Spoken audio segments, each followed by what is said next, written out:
தூத்துக்குடியில் தமிழ்நாட்டிற்கு 4900 கோடி ரூபாய் மதிப்பிலான திட்டங்களை தொடங்கி வைத்த பிரதமர் நரேந்திர மோடி திருச்சி விமான நிலையம் சென்றடைந்துள்ளார். இது தொடர்பான கூடுதல் தகவல்களை வழங்க இணைகிறார் எமது செய்தியாளர் தினேஷ். திருச்சி சென்றடைந்த பிரதமர் நரேந்திர மோடி எங்கு தங்க இருக்கிறார்? நாளை காலை எத்தனை மணிக்கு கங்கை கொண்ட சோழபுரம் நோக்கி பயணம் தொடங்க இருக்கிறது? விரிவான தகவல்கள். வணக்கம். அதாவது 2 நாட்கள் பயணமாக பாரத பிரதமர் நரேந்திர மோடி தமிழகம் வந்த நிலையில தூத்துக்குடியில் நிகழ்ச்சியில் கலந்து கொண்ட பின் அங்கு பல்வேறு வளர்ச்சி பணிகளை தொடங்கி வைத்த பின் தூத்துக்குடியிலிருந்து விமானம் மூலமாக திருச்சி சர்வதேச விமான நிலையத்திற்கு சற்று நேரத்திற்கு முன்பாக வருகை தந்தார். திருச்சிக்கு வருகை தந்த அவரை பாரத பிரதமரை ஆளுநர் RN ரவி, அமைச்சர்கள் KN நேரு, மத்திய அமைச்சர் L முருகன், மாவட்ட ஆட்சியர் சரவணன் உள்ளிட்டோர் வரவேற்றனர். தொடர்ந்து அவர் இங்கிருந்து திருச்சி மாவட்ட ஆட்சியர் சாலையில் அமைந்திருக்கக்கூடிய தனியார் நட்சத்திர விடுதியில் தங்குவதற்காக இங்கிருந்து புறப்பட்டு சென்றார்.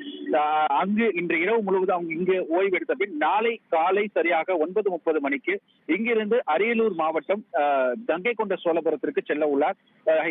இதற்காக தங்கியிருக்கக்கூடிய நட்சத்திர விடுதியில் இருந்து சாலை மார்க்கமாக விமான நிலையம் நோக்கி வருகை தந்து அங்கிருந்து ஹெலிகாப்டர் மூலமாக செல்ல உள்ளார். பிரதமர் மோடி வருகையை முன்னிட்டு திருச்சியில் அவர் வரக்கூடிய சாலையில் ரோட் ஷோ நடத்தவும் திட்டமிடப்பட்டுள்ளது. இதற்காக முழுவீச்சில் அந்த சாலைகள் முழுவதும் தயார்படுத்தப்பட்டுள்ளது. சாலையின் இருபுறங்களிலும் பதாதைகள் மற்றும் தடுப்பு வேலிகள் அமைக்கப்பட்டுள்ளது. பிரதமரின் வருகைக்காக கிட்டத்தட்ட 1500க்கும் மேற்பட்ட போலீசார் பாதுகாப்பு பணிகளை ஈடுபட்டு இருக்காங்க. அவர் தங்கியிருக்கக்கூடிய அந்த நட்சத்திர விடுதி முழுவதும் பிரதமரினுடைய சிறப்பு பாதுகாப்பு படையினுடைய முழு கட்டுப்பாட்டில் வைக்கப்பட்டுள்ளது.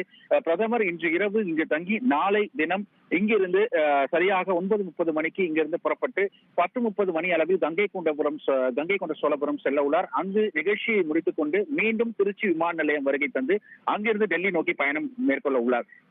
இவ்வாறு இவருடைய பிரதமருடைய பயணமானது திட்டமிடப்பட்டுள்ளது. பிரதமருடைய இந்த தமிழகத்தினுடைய பயணம் முக்கியத்துவம் வாய்ந்ததாக பார்க்கப்படுகிறது. அவரை சந்திப்பதற்காக சற்று நேரத்திற்கு முன்பாக அதிமுகவினுடைய பொதுச் செயலாளர் எடப்பாடி பழனிசாமி கூட விமான நிலையம் வருகை தந்தார். அவர் எவ்வளவு நேரம் சந்தித்தார் என்பது குறித்தான முழு விவரங்களானது சற்று நேரத்தில் தெரிய வர உள்ளது. நன்றி தினேஷ், உங்களோட விரிவான தகவல்கள்.